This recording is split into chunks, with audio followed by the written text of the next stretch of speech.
ടെലിവിഷനിൽ സൂപ്പർ ഷോയിൽ. അതറിയത്തില്ല, അതിനെപ്പറ്റി എനിക്കറിയില്ല.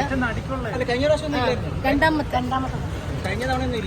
ഉണ്ടായിരുന്നു എന്ന് തോന്നുന്നു, അറിയത്തില്ല, അതിനെപ്പറ്റി അറിയില്ല. ഭയങ്കര സന്തോഷം, ഒരുപാട് ആഗ്രഹിച്ചതാണ്. പിന്നെ ഉറപ്പായിട്ടും എല്ലാ ആർട്ടിസ്റ്റുകളും ആഗ്രഹിക്കുന്നതാണ്. ദൈവത്തിന്റെ അനുഗ്രഹം കൊണ്ട് കിട്ടി എന്നാ ഞാൻ പറയും.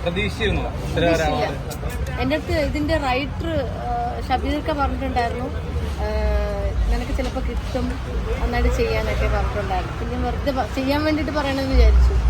അപ്പം കിട്ടിയോ ഭയങ്കര സന്തോഷം. ഡയറക്ടറിനും ഉണ്ട്, രാജേഷ് തൽസറ ഡയറക്ടറിനും ഉണ്ട്, നമ്മളെ ഈ സർവീസ് വാസനിക്കും ഉണ്ട്.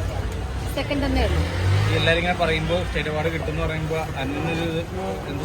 സന്തോഷം പറയുന്നത് നല്ല കാര്യമല്ലേ. അപ്പം ഇങ്ങനെ പെട്ടെന്ന് എന്താ പറയാ, ഞാൻ ആഗ്രഹിച്ച ഒന്നാണ് സ്റ്റേറ്റ് അവാർഡ് കിട്ടാന്നുള്ളത്. പക്ഷെ അത് സർവീസ് വാസനിക്ക് കിട്ടിയത് ഭയങ്കര സന്തോഷമുള്ള കാര്യം. ഈ അവാർഡ് പ്രഖ്യാപിച്ചു കഴിഞ്ഞാൽ അനുമോൾ ഒരു സ്റ്റോറി ഇട്ടിട്ടുണ്ടായിരുന്നല്ലോ 24 ഇങ്ങനെ അനുമോൾക്ക് പുരസ്കാരം. പക്ഷെ അതിൽ മെയിൻ ഹെഡിങ് സഞ്ജു സാംസൺ പുറത്തെന്നായിരുന്നു. കണ്ടില്ല. അപ്പൊ ഞങ്ങളൊക്കെ തെറ്റിദ്ധരിച്ചു സഞ്ജു സാംസൺ പുറത്തെന്നുള്ള ഹെഡിങ്. ചേട്ടനായിരിക്കും തെറ്റിദ്ധരിച്ചത്. അല്ല, അതായിരുന്നു മെയിൻ ഹെഡിങ്. അനുമോൾക്ക് ആദരവ് എന്താ പുരസ്കാരം ആണോ?